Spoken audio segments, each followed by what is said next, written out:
Hi everyone, uh, welcome to our channel again. And I was also having my exam, so it took me long to make another video. So let's continue our previous topic that was principles of management. Henry Fayol, he is also recognized as father of modern theory of management, and he formulated a set of 14 principles. So, Fayol's principles of management. The first one is division of work or specialization.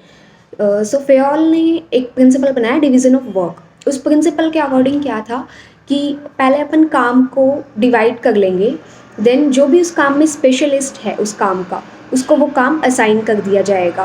एक person को जो काम उसको बहुत अच्छे से आता है उसको वही काम असाइन होगा और उसके साथ उसको उसकी अथॉरिटी और रिस्पॉन्सिबिलिटी भी मिलेगी। So, Fayol's first principle relates to division of work. Taylor and some economists call it the principle of specialization because इसमें आपकी जो स्पेशल फील्ड है उसी पे आप वर्क कर रहे हो। The principle of division of work states that the total work should be subdivided into small parts, कि पूरे टोटल वर्क को अपन स्मॉल पार्ट्स में डिवाइड कर लें and then each part of the work should be allocated to the worker who specialise in that part of the work. फिर उस काम के पार्ट को उसी बंदे को दिया जाए जो उसमें बहुत एक्सपर्ट हो या उसको बहुत अच्छे से कर सके। On application of this principle, the worker will always be on the same task and the manager will be concerned with the same matter. अब इस प्रिंसिपल के अंदर क्या होगा कि जो वर्कर है उसको हमेशा एक ही टास्क करना पड़ेगा और मैनेजर भी उसी मैटर पे उसको देखना पड़ेगा। This will bring about specialization in every activity and result in increased efficiency and productivity. इससे अपना production increase होगा और efficiency increase होगी। Fayol advocated that the principle of division of work should be applied to technical as well as managerial work at every level in the organization. Fayol ने बोला कि ये वाला principle हर एक level पे apply किया जाए, either it be lower level, middle level or top level management. The second principle is authority and responsibility. So authority and responsibility क्या बोलता है कि किसी भी पर्सन को जब अपन अथॉरिटी दे किसी काम को करने की तो उसके साथ साथ उसको रिस्पॉन्सिबिलिटी भी दे। मतलब जब अपन रिस्पॉन्सिबिलिटी देगा तब अथॉरिटी भी दे, कि इन दोनों चीज़ों को साथ में दें अपन। Authority creates responsibility. Whenever a person exercises authority, responsibility arises. Responsibility is the essential counterpart of authority. Authority without responsibility results in irresponsible behavior, while responsibility without authority makes people ineffective. अगर अपन सिर्फ authority दे देंगे या फिर सिर्फ responsibility दे देंगे तो वो काम प्रॉपरली हो नहीं पाएगा। इसलिए फेयोल ने बोला कि दोनों चीज़, अगर आप अथॉरिटी दे रहे हो किसी को काम करने की तो उसको रिस्पॉन्सिबल भी उसके काम का वही होगा। Therefore, this principle states that authority and responsibility must go together. Moreover, there must be parity of authority and responsibility. Authority must match with responsibility. जिस काम की तुम उसे अथॉरिटी दे रहे हो उसी काम की उसे रिस्पॉन्सिबिलिटी दो। ऐसे नहीं कि अथॉरिटी एक काम की दे दी हो, रिस्पॉन्सिबल उसको आप दूसरे काम के लिए बोल रहे हो। नो, ऐसे काम नहीं होगा। ठीक है। Third, discipline. By the way ये प्रिंसिपल्स तुमने 12th या 11th में भी पढ़े होंगे, so you just need to revise them once again. Third one, discipline. Discipline में क्या बोलता है फेयोल कि discipline is absolutely essential for the smooth running of business. Without it no business can prosper. He believed that discipline results from these things. उसे लगता था कि discipline किन किन चीज़ों से आ सकता है एक ऑर्गेनाइजेशन में। Good leadership at all the levels of organisation. अगर लीडरशिप या लीडर सही से होगा, सही से लीडरशिप होगी है, आपका लीडर बहुत अच्छा है हर लेवल पे ऑर्गेनाइजेशन के, तो आपकी ऑर्गेनाइजेशन में एक डिसिप्लिन बना रहेगा। Fair agreement, that is provision for rewarding superior performance between the firm and it's employees. Fairness in the application of penalties, आप सही से पेनल्टी चार्ज कर रहे हो। He also believed that punishment should be rarely awarded. In order to maintain discipline, he wanted that every person in the firm must do the following things. कि अगर firm में आपको डिसिप्लिन चाहिए तो Fayol का मानना था कि हर एक बंदे को ये 3 चीज़ करनी चाहिए। Obey and respect the authority of his superior, कि अपने सुपीरियर को रिस्पेक्ट करे वो और उसके अथॉरिटी को माने। Observe the rules and policies of the firm, एक फर्म में हमेशा कुछ रूल्स एंड रेगुलेशंस होते हैं जो आप फॉलो करो. Fulfil the condition of his agreement with the firm, जो भी एग्रीमेंट्स आपने फर्म के साथ किए उन्हें फुलफिल करो. Fourth, unity of command. अब यूनिटी ऑफ कमांड क्या बोलता है कि जितने भी मेंबर्स हैं ऑर्गेनाइजेशन में उनको सिर्फ उनका एक ही सुपीरियर हो, उनको एक ही बॉस से ऑर्डर्स मिले. ऐसे नहीं कि सपोज पर्सन ए है, उसको बी से भी ऑर्डर मिल गए और सी से भी मिल गए, उसका मैनेजर एक ही होना चाहिए. So the principle of unity of command states that each subordinate और employee should receive orders from only one boss और superior. It is because an individual cannot serve two bosses at the same time, क्योंकि एक बंदा दो जनों को सर्व नहीं कर सकता. When an employee gets order and instruction from more than one boss, अगर एक एम्प्लॉई को दो या दो से ज़्यादा बोस से ऑर्डर मिल गए तो it will create confusion and conflict. तो वो कन्फ्यूज़ हो जाएगा और वर्क हो ही नहीं पाएगा. We all believe that as soon as two bosses exercise their authority over the same person, uneasiness is felt, order is disturbed, authority is underdetermined, and discipline is weakened. Fayol therefore found it a fundamental principle of management. इसलिए उसने इसको एक principal बना दिया कि एक बंदे को एक ही मैनेजर सुपरवाइज करे. Next, unity of direction. The principle of unity of direction states that there should be one head and one plan for a group of similar activities having the same objective. कि एक जना उसका boss होगा, वो अपन ने पहले पढ़ लिया, बट एक ही प्लान के लिए हो. और सपोज एक अपन ने सिमिलर एक्टिविटीज़ का ग्रुप बना लिया, तो उन एक्टिविटीज़ को एक ही बंदा डायरेक्ट करे, एक ही बंदा कंट्रोल करे. इन other words, the activities that have same objective should be directed by only one manager under one plan.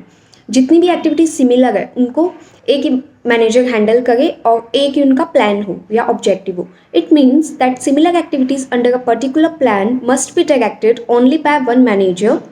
This will ensure unity of action and result in sound organisation structure. इससे अपना organisation का structure बहुत सही रहेगा और unity of action create होगा. अब जो यूनिटी ऑफ कमांड और यूनिटी ऑफ डायरेक्शन है ना, उन दोनों में थोड़ा सा डिफरेंस है. तो वो डिफरेंस क्या है? That the principle of unity of command states that one employee must have one boss. जो यूनिटी ऑफ कमांड है वो क्या बोल रहा है कि एक एम्प्लॉई का एक ही बॉस होना चाहिए, जबकि यूनिटी ऑफ डायरेक्शन क्या बोलता है? There should be one manager to direct the similar activities under a particular plan. कि सिमिलर एक्टिविटीज़ के लिए एक मैनेजर होना चाहिए.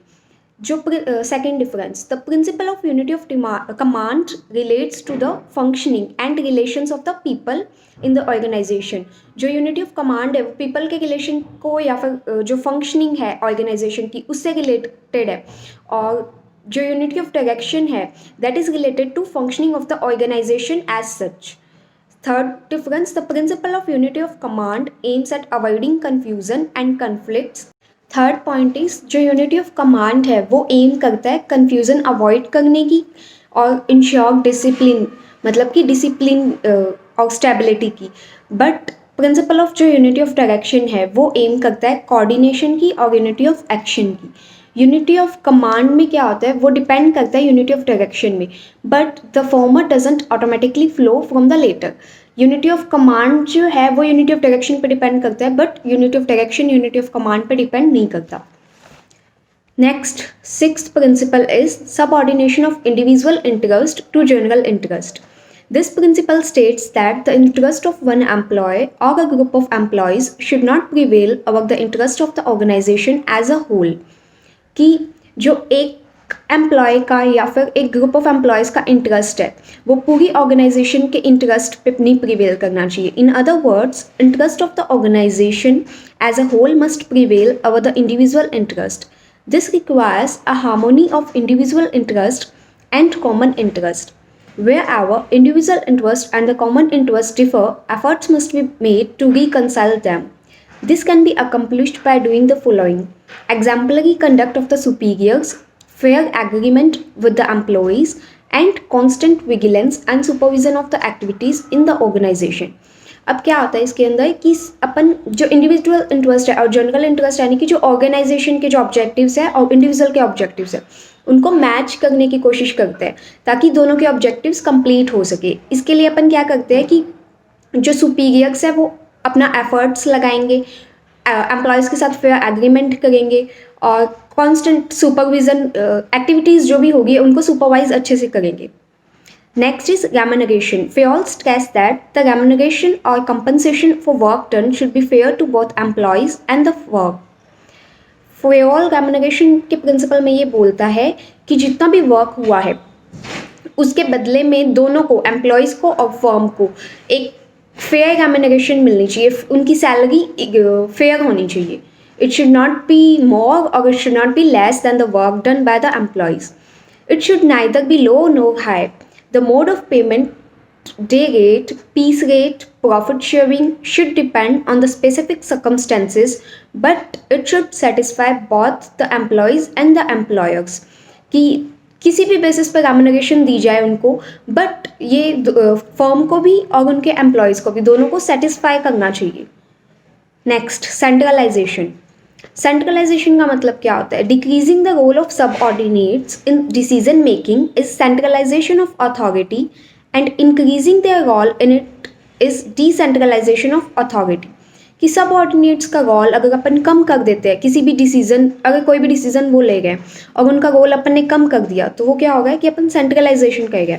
और यही अगर इसका अपोजिट कर दे कि उनका रोल अपन थोड़ा सा बढ़ा दे किसी भी चीज़ में जब वो डिसीजन ले गए, तो ये होगा डिसेंट्रलाइजेशन. तो Fayol believed that manager should retain final responsibility, कि final responsibility managers की ही हो, but should at the same time give their subordinates enough authority to do their job properly.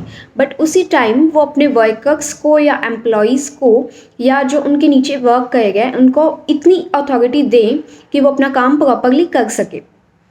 Thus, a balance between centralization and decentralization should be maintained. तो centralisation principal ये नहीं बोलता कि complete centralisation होना चाहिए, but ये क्या बोलता है कि एक बैलेंस होना चाहिए सेंट्रलाइजेशन और डिसेंट्रलाइजेशन के बीच में. Managers must therefore find out appropriate degree of centralization.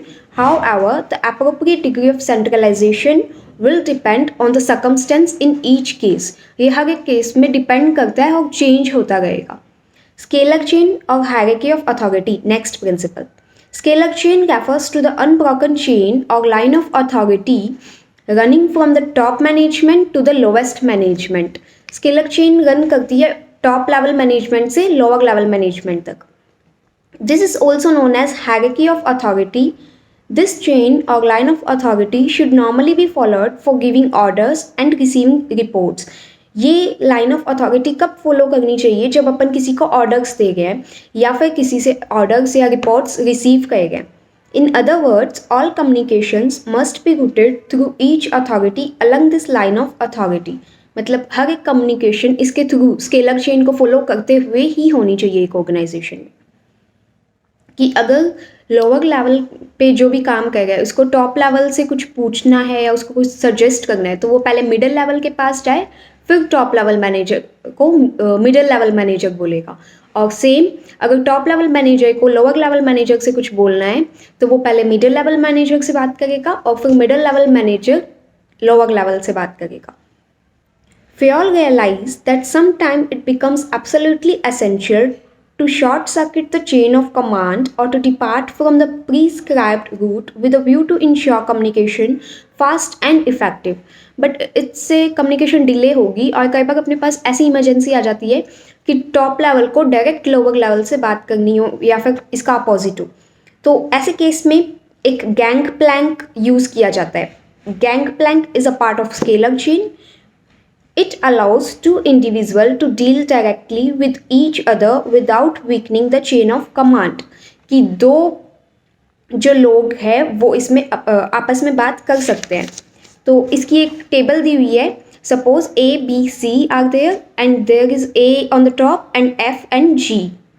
Okay, now अब C और G एक ही लेवल के हैं तो वो अगर आपस में बात करेगा तो that will be called gang plank. Otherwise communication कैसी होगी कि C B को बोलेगा और B A को बोलेगा. Next, order. The principle of order states that there should be a place for everything and for every person. कि हर एक पर्सन हो या थिंग हो, सबकी एक प्लेस हो और सब अपनी प्लेस पे हो. At the same time, everything and every person should be in their place. In other words, चाहे कोई मटीरियल हो चाहे कोई पीपल हो, वो सब अपने राइट प्लेस पे होने चाहिए राइट टाइम पे. People should be assigned the jobs that are best suited to them. Fayol believed that this kind of order demands precise knowledge of the human requirements and resources of the firm and a constant balance between these requirements and the resources. Fayol का मानना है कि ये जो order है ये इसके लिए आपको एक बहुत अच्छी नॉलेज चाहिएगी कि ह्यूमन को क्या रिक्वायरमेंट है, फर्म के रिसोर्सेज की क्या रिक्वायरमेंट है, ठीक है, और उनके बीच में आप एक बैलेंस कर सको इन रिक्वायरमेंट्स के बीच में और जो आपके पास रिसोर्सेज अवेलेबल है उनके बीच में. नेक्स्ट, और equity. According to this principle, the manager must install equity in the organization. To ensure this, managers should be friendly, fair and kind in dealing with their subordinates. Equity यानी कि सबको equal treat किया जाए. अब इसके लिए managers को nature उनका फ्रेंडली हो, काइंड हो सबॉर्डिनेट्स के साथ, ठीक है. It is because equity in treatment is liked by everyone, क्योंकि ये सबको पसंद है, सब चाहते हैं कि हमें इक्वल ट्रीट करें. Equality brings loyalty. इससे एक ऑर्गेनाइजेशन में लॉयल्टी और अच्छे रिलेशनशिप्स बिल्ड होंगे and it fosters good employee relations. Next, stability of personnel. This principle states that there should be reasonable stability of the tenure of personnel in the firm. कि जो भी company में अपने पास persons है वो stable रहे, अपने एम्प्लॉयज स्टेबल रहे. No employees must be removed from his position within a short period of time. एक छोटे पीरियड ऑफ टाइम में कोई भी अपनी पोजीशन से रिमूव ना हो. However, incompetent employees should be sacked immediately. But अगर कोई इनकॉम्पिटेंट है, अगर कोई काम अच्छे से नहीं करेगा तो उसको निकाल देना चाहिए. The stability of tenure will reduce the employee turnover and the cost of training and learning of employees. अब क्यों होना चाहिए ये? क्योंकि उनके ट्रेनिंग पे, उनके लर्निंग पे कंपनी बहुत खर्चा करती है उनको सिखाने के लिए. तो अगर एम्प्लॉयज़ नए आते रहेंगे तो वो कॉस्ट इंक्रीज होती रहेगी. तो उस कॉस्ट को कम करने के लिए एम्प्लॉयज़ का स्टेबल होना ज़रूरी है. Initiative. The principle states that subordinates should be given the freedom to develop and carry out their plans. कि इनोवेशन करने के लिए जो भी अपने एम्प्लॉयज़ या सबऑर्डिनेट्स हैं उनको फ्रीडम होनी चाहिए. But managers should do so within the limits of authority and discipline. बट ये भी लिमिट में होना चाहिए. दिस फ्रीडम में encourage and inspire subordinates to initiate new things. ये इंस्पायर करेगा सबऑर्डिनेट्स को नई नई चीज़ें डिस्कवर करने का या इनोवेट करने का, नए आइडियाज़ लेके आने का फर्म में. This in turn will foster creative ideas for the organisation. Creative ideas आएंगे ऑर्गेनाइजेशन में और satisfaction and provide satisfaction to the employees. और एम्प्लॉयज़ भी इससे खुश होंगे कि हमें भी कुछ मौका दिया जा रहा है कुछ नया करने का. 14th and the last principle is esprit de corps.